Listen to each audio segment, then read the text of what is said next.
vive la 17e journée nationale du paysan. La 16e aura relevé les défis à elle confiés, focaliser les attentions autour des voies vers la sécurité alimentaire. Dans un monde marqué par les changements climatiques, l'objectif est ambitieux mais pas inaccessible. Et puis, un des moments forts de la rencontre, le face-à-face producteur et président du FASO, le chef de l'État, annonce des perspectives de développement de l'agriculture à l'horizon 2025, un projet ambitieux qui prévoit un doublement de l'offre des produits alimentaires d'ici à 2025. À musique, Des Altino sur la plus haute marche du podium de la musique, donc burkinabé, c'est le verdict de la 13e nuit des Koundé. Voilà qui fait la une de l'actualité en ce jour. Bonsoir, merci de nous suivre. C'est fait. Une fois de plus, toute la chaîne de la production agricole s'est retrouvée. Quelle solution opposée au changement climatique? Tous sont unanimes pour l'adaptation. Reste à convenir des méthodes pour y arriver, des décisions qui engagent le plus haut niveau national sur le face-à-face président et producteur du FASO, le point de Maïmouna Traoré. Mobilisés pour accueillir le président du FASO. À cette rencontre, toutes les catégories d'acteurs du monde rural sont représentées. Tous attendent le président du FASO pour un échange direct autour de leurs préoccupations. À 9h précise, Blaise Compaoré fait son entrée dans la salle. L'instant est solennel, l'attention soutenue, les enjeux énormes. Il faut trouver les stratégies pour une résilience des populations face au changement climatique, pour une sécurité alimentaire durable. Le ministre de l'Agriculture et de la Sécurité alimentaire, Mahama Zungrana, plante le décor. Le président du FASO donne le ton. Il rend hommage aux producteurs. Les échanges peuvent commencer.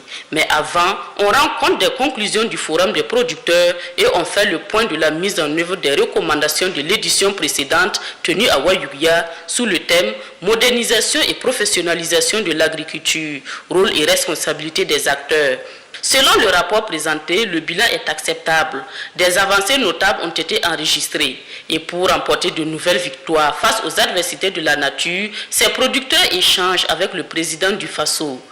Une série de questions-réponses pour éclairer les lanternes des uns, apporter des réponses aux interrogations des autres. Le face-à-face entre le président du FASO et les acteurs du secteur rural à Banfora a abouti à des engagements de part et d'autre. Des engagements dont la mise en œuvre devrait contribuer à sortir les Burkinabés de l'insécurité alimentaire.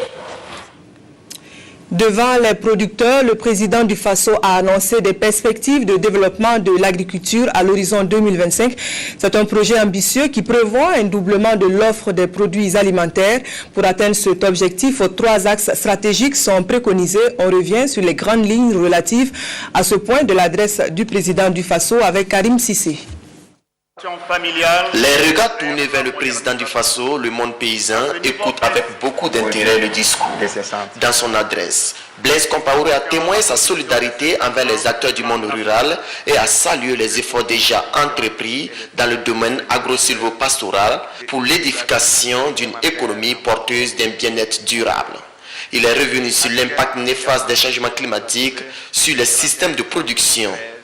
Et pour relever le défi de la construction d'une agriculture de haute productivité, le président du FASO préconise 3 axes principaux. Le premier axe porte sur l'accroissement de l'offre nationale de produits alimentaires, afin d'en multiplier le volume par 2, au moins à l'horizon 2025 et par 5 à l'horizon 2050. La réalisation de cet objectif commande d'accélérer la transformation de notre agriculture à travers la multiplication des aménagements hydro-agricoles, l'intensification de l'innovation technique, de la formation et de la professionnalisation des acteurs, la promotion de l'agro-business et l'accompagnement des exploitations familiales vers la modernisation. À ce niveau précis, la création de la Caisse des dépôts et des investissements offrira très prochainement un instrument plus adapté de financement des PME du secteur agro-pastoral. Le deuxième axe de réflexion doit être celui de la réorganisation des circuits d'approvisionnement et de distribution des produits alimentaires afin d'en réguler les flux et d'en stabiliser les prix.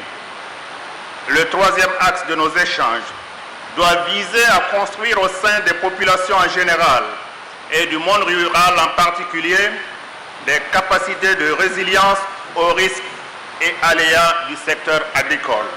Blaise Compaoré a félicité l'engagement des partenaires au développement pour leurs appuis constants et leur confiance placée en l'État burkinabé dans la filière agricole. Nous nous félicitons de ce que l'ensemble de nos partenaires au développement, en reconnaissance de la pertinence de nos projets et programmes dans le secteur rural, a élu le Burkina Faso pour bénéficier de la nouvelle Alliance pour la sécurité alimentaire et la nutrition du G8. Et pour terminer, le président du Faso a émis le vœu que de ce face-à-face jaillissent des réflexions en vue d'accroître les performances de l'agriculture pour la réalisation d'une sécurité alimentaire au Burkina Faso.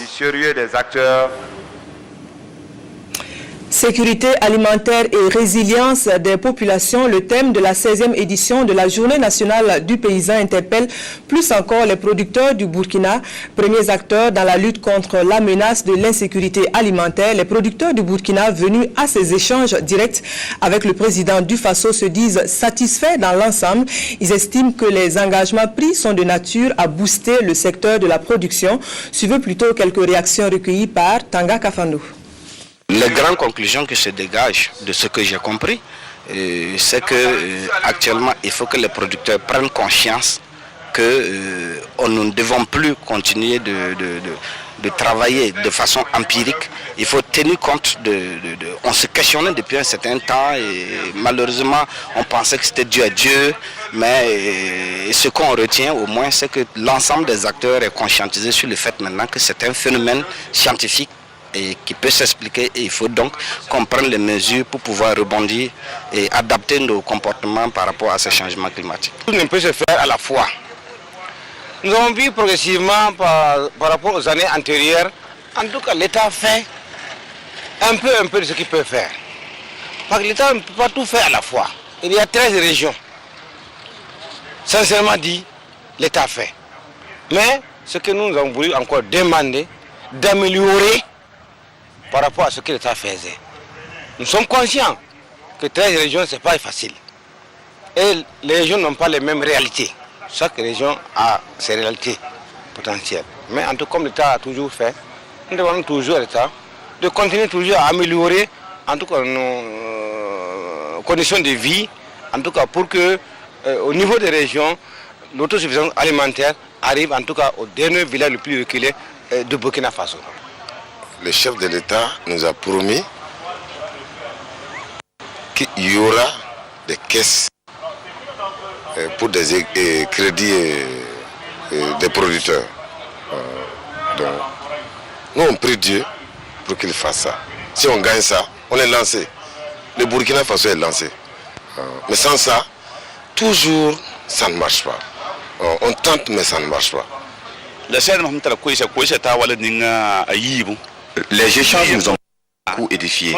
Nous avons appris les actions que nous avons à voir actuellement.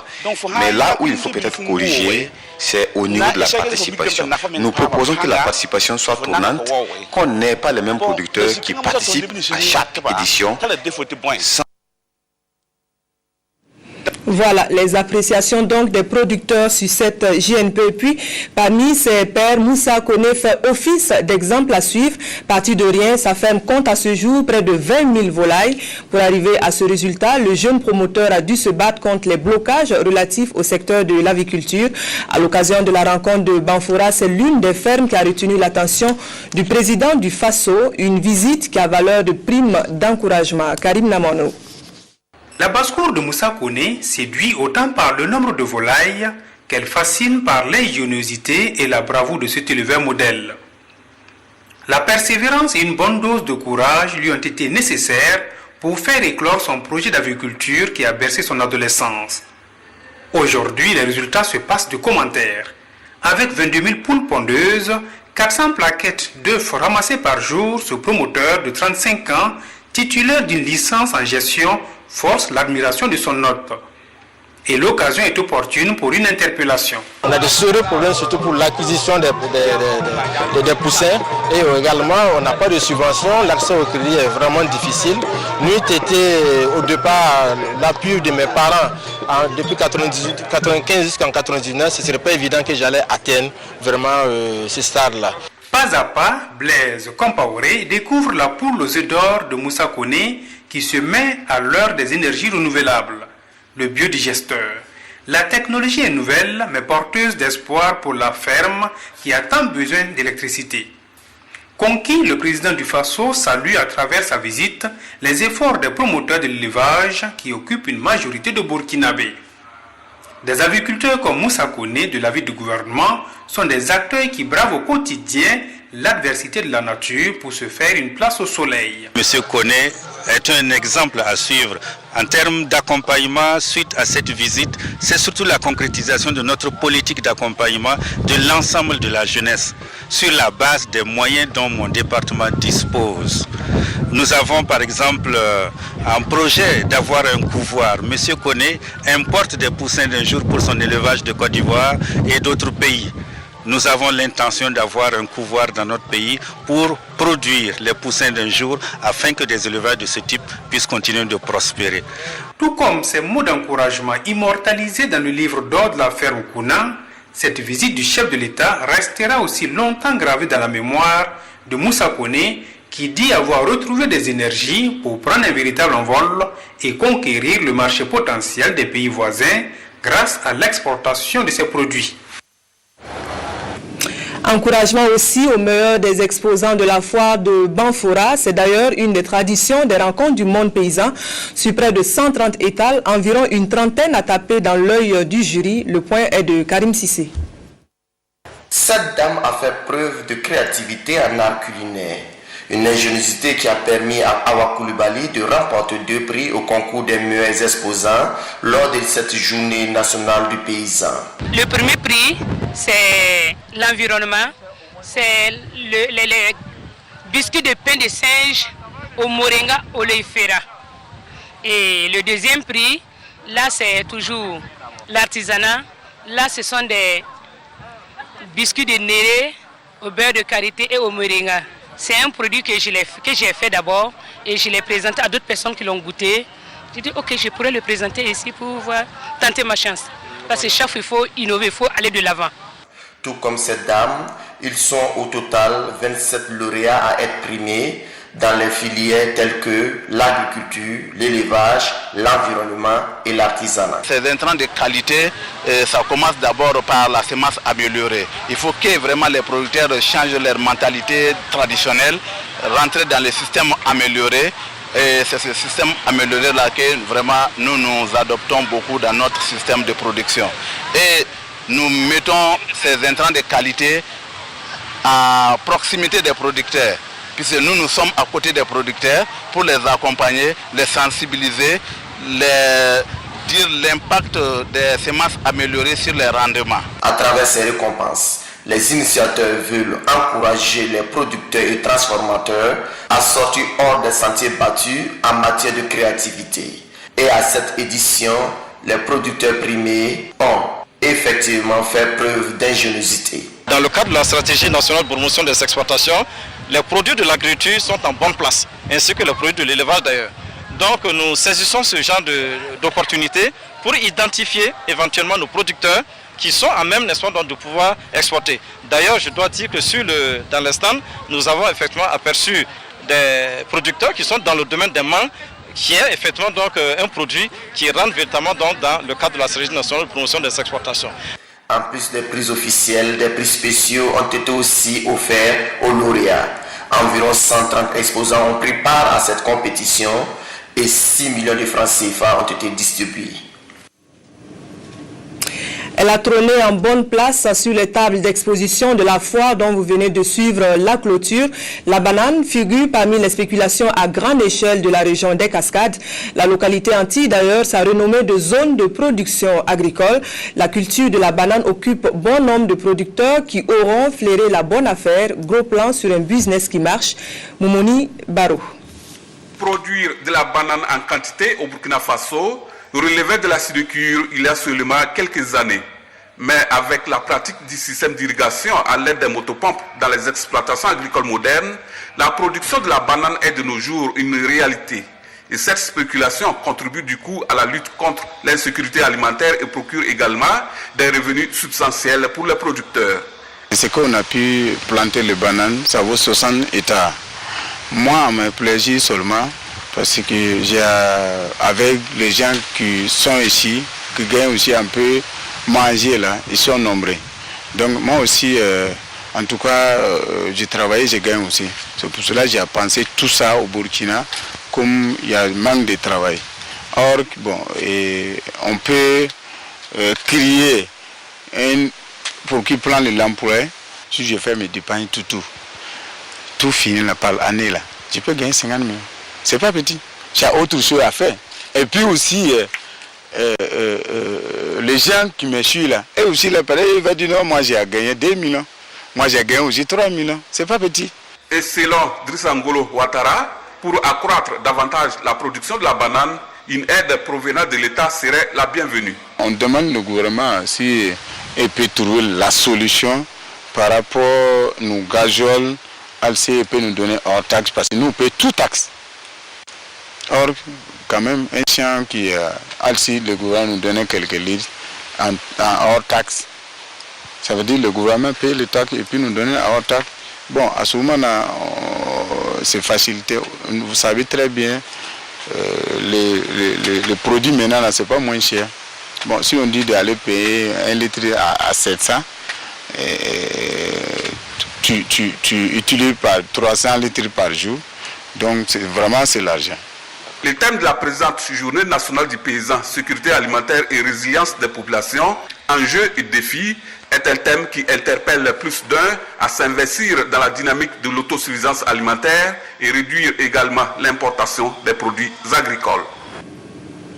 Effort pour l'atteinte de la sécurité alimentaire toujours, les acteurs sont unanimes. L'agriculture de saison sèche joue un rôle déterminant. Contribution à la réduction de la question de l'irrigation, une société spécialisée propose une motopompe baptisée Gamme Niger. Elle vise l'irrigation à grande échelle par des moyens locaux. Drissa Seré. C'est le fruit d'une longue politique agricole menée par le gouvernement pour améliorer la sécurité alimentaire.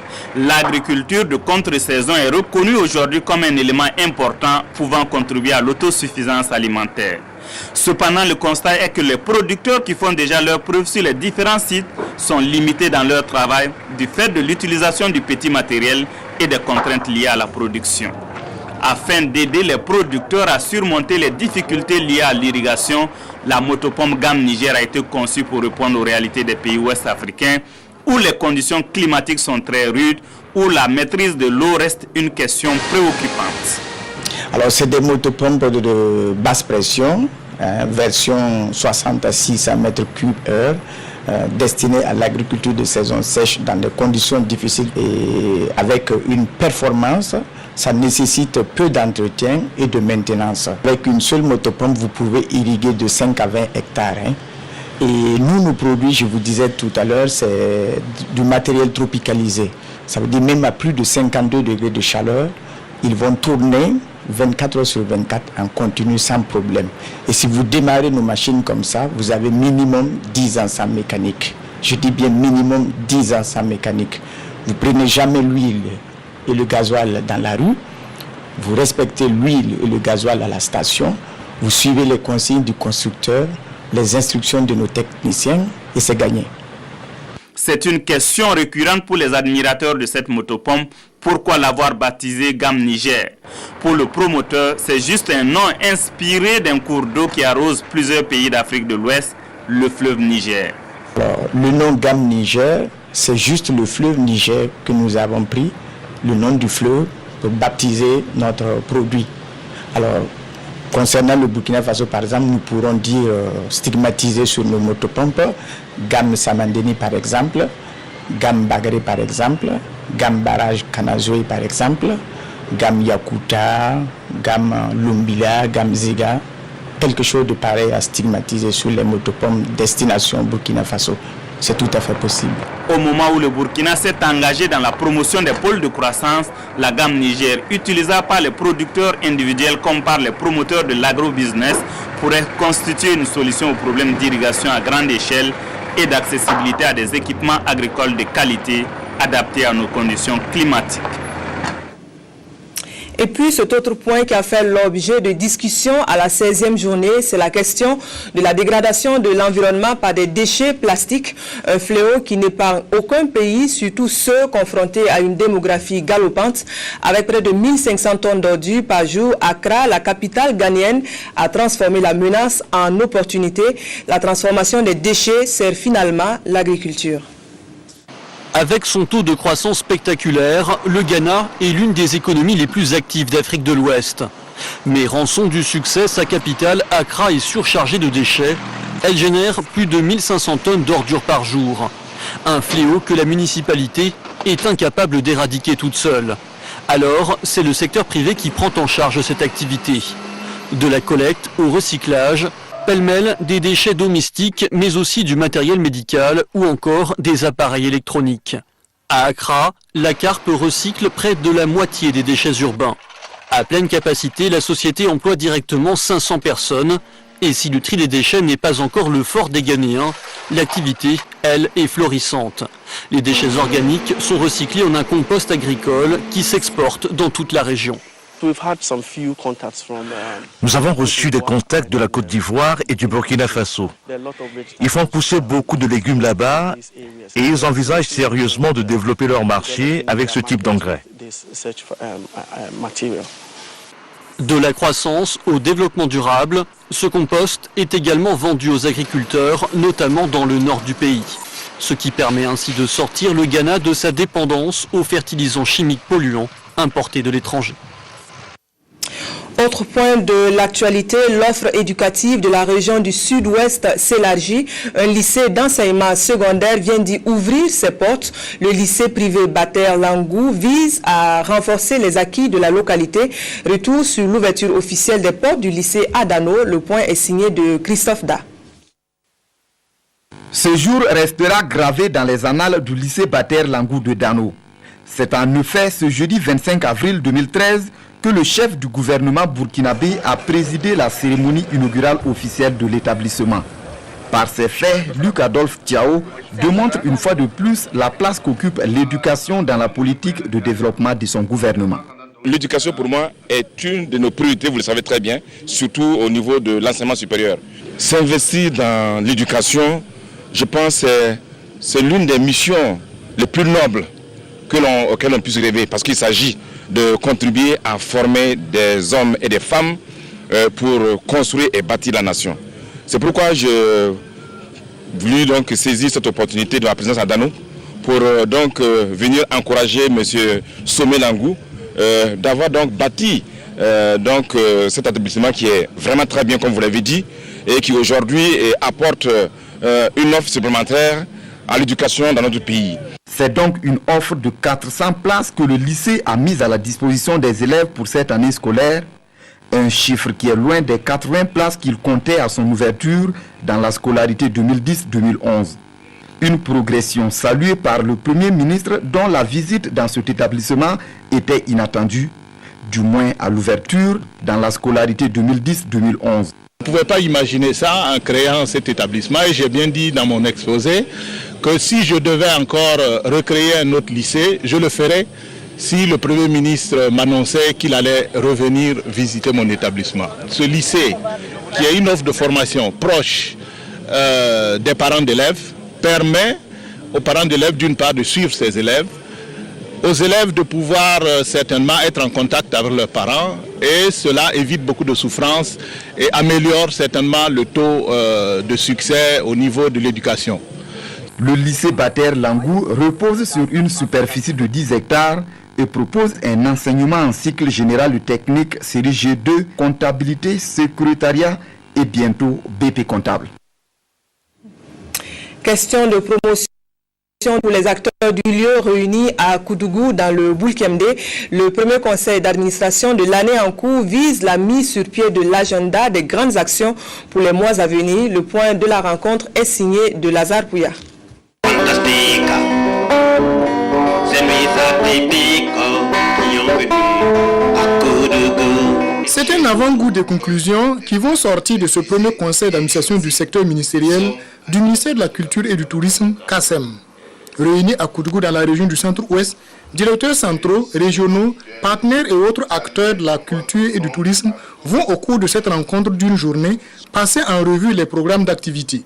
Ils se pencheront également sur le plan d'action 2013-2015. Nous allons également, dans un deuxième temps, parler des plans d'action de la culture et du tourisme. Et après donc les lettres de mission qui ont été distribuées à chacun donc, de nos directeurs, à commencer par le premier responsable du département.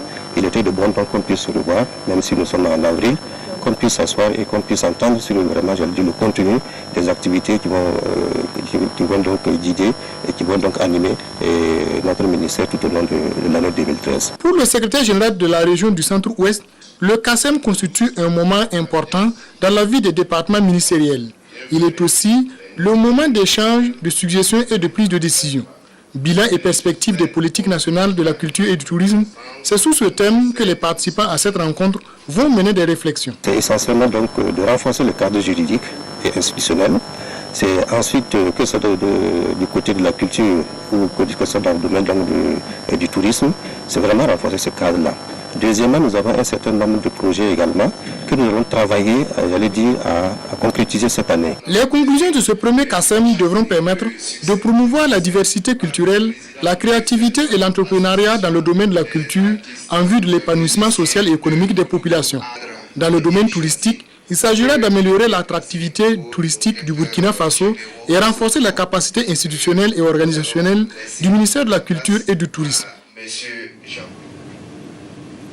C'est Dez Altino qui l'aura emporté sur Floby et les Players avec le Koundé 2013 en mai.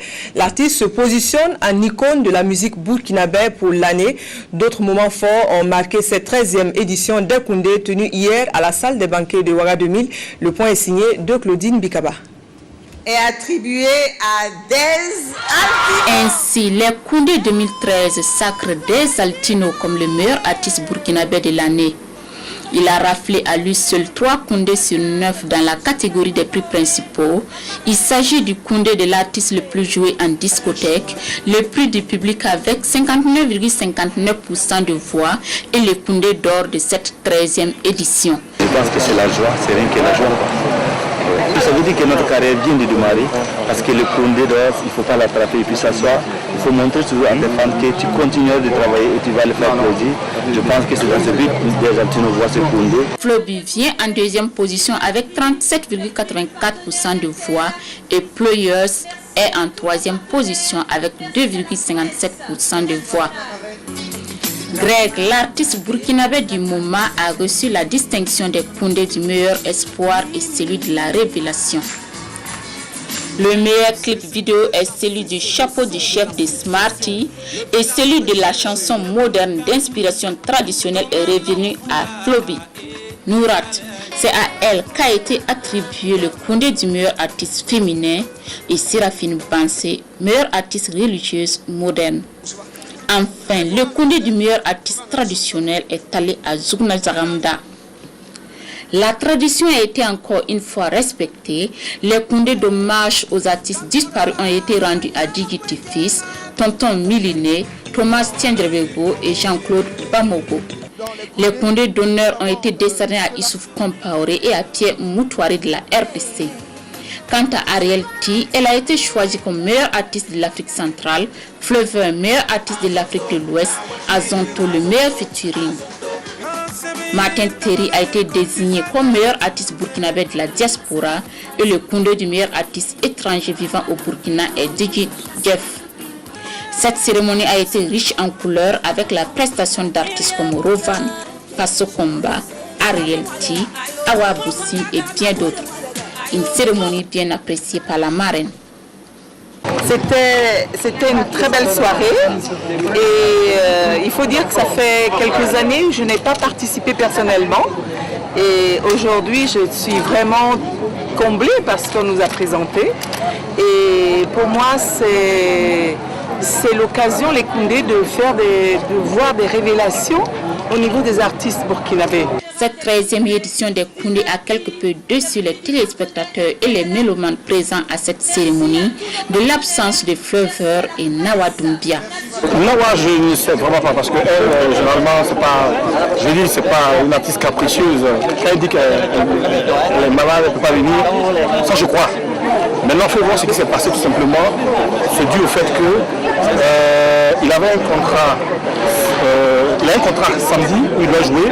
Et quand on signait le contrat avec lui, il y avait un vol à Sky qui devait le ramener samedi matin.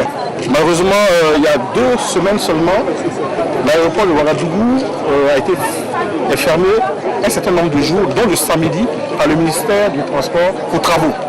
Donc le matin, il n'y a pas de vol. Donc Sky, qui n'a pas son hub à partir d'ici, a décidé de supprimer le vol sur Ouaga samedi matin. Les Koundé, c'est aussi le défilé de mode réalisé par Clara Lawson.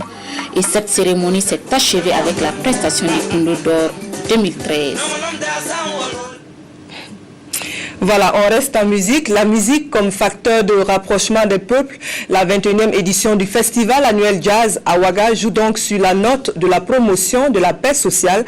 Des jazzmen de renom sont attendus à ce rendez-vous qui court jusqu'au 3 mai prochain. À l'ouverture, c'est Bassi Soko qui donne le tempo, Étienne Bassenga. Jazz à Ouaga 2013 a démarré sous de bons auspices.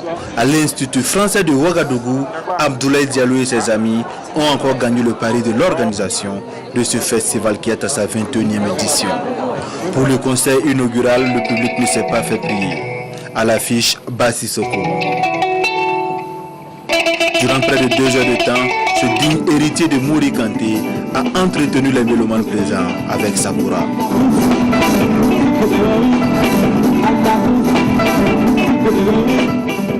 Très coloré, très rythmé, très enthousiasmant. Voilà, c'est très sympa en tous les cas. Je suis très contente d'être là. Ce qu'il fait est très formidable parce qu'avec la Kora, vraiment, c'est formidable, c'est très intéressant. Placé sous le thème musique, facteur de rapprochement entre les peuples, Jazz à Ouaga va se déporter à Bobo Dioulasso cette année et ce n'est pas la seule innovation. On a fait beaucoup d'innovations cette année. On a par exemple le Jazz School, sur le jazz à l'école, on va dans les établissements pour introduire le jazz au niveau des établissements. On a aussi renforcé l'idée du festival du jazz populaire, donc à la place de la nation, tous les soirs, avec des programmations de groupes et aussi les jam sessions. On a cette année introduit aussi les masterclass systématiques. Avant c'était des rencontres musicales, mais cette année on a introduit vraiment des masterclass. Il y a aussi une grande résidence de création entre des musiciens burkinabés et des musiciens danois. On va présenter les résultats cette année. Et ils vont continuer le travail au Danemark au mois de juillet pour sortir un album. Jazz à Ouaga se poursuit jusqu'au 3 mai prochain. Des jazzmen comme Groovin Pool de la France, J-Metro des États-Unis, Isis de la Côte d'Ivoire, Brut des Pays-Bas, pour ne citer que ceux-là, sont attendus pour ce rendez-vous annuel qui débute chaque dernier vendredi du mois d'avril. Voilà, rendez-vous donc jusqu'au 3 mai à venir. Et puis, on fête le carnet rose de cette édition. Éléonore Yerbanga quitte le cercle des célibataires de la RTB. Notre consoeur a convolé en juste noces ce matin au bras de Soumaïla Ouedraogo. La cérémonie civile s'est déroulée à l'arrondissement numéro 7 de Ouaga, puis s'en est suivie la cérémonie religieuse à l'église de Dassasgo. On revient sur les moments forts de l'union avec Pélagie Savadogo. Oui. Oui. Ils sont désormais unis par les liens sacrés du mariage. Ici à la mairie de l'arrondissement numéro 5 de Ouagadougou, Éléonore Yerbanga, journaliste reporter à la télévision nationale du Burkina, et Soumaïla Ouedraogo ont décidé de rompre avec le célibat et de s'unir pour le meilleur et pour le pire. Et ce oui prononcé devant l'Assemblée confirme leur engagement à cheminer ensemble dans l'amour et dans la fidélité. C'est une nouvelle vie qui commence selon le deuxième adjoint au maire, et pour lui les époux se doivent amour et respect mutuel pour la réussite de leur union. Une union bâtie sur la monogamie et le régime de la communauté des biens. Après la mairie, c'est à l'église de Dassasso que le nouveau couple s'est rendu pour recevoir les bénédictions du Seigneur. Là également, ils ont réaffirmé leur désir à s'aimer tout au long de leur vie commune. Le prêtre, quant à lui, les a invités à faire de leur foyer un jardin d'Éden. À la mairie comme à l'église, parents, amis et collègues ont effectué des déplacements pour soutenir le nouveau couple et vivre avec lui ces moments de joie. À l'issue de la bénédiction nuptiale à l'église, le grand rendez-vous a été donné sur le site du CIAO où le couple Ouedraogo a offert un linge à tous les invités de la cérémonie. Voilà, heureux ménage donc aux mariés. Voilà qui referme cette édition. Merci de l'avoir suivi. Toute l'équipe de 20h vous retrouve demain. Bonsoir.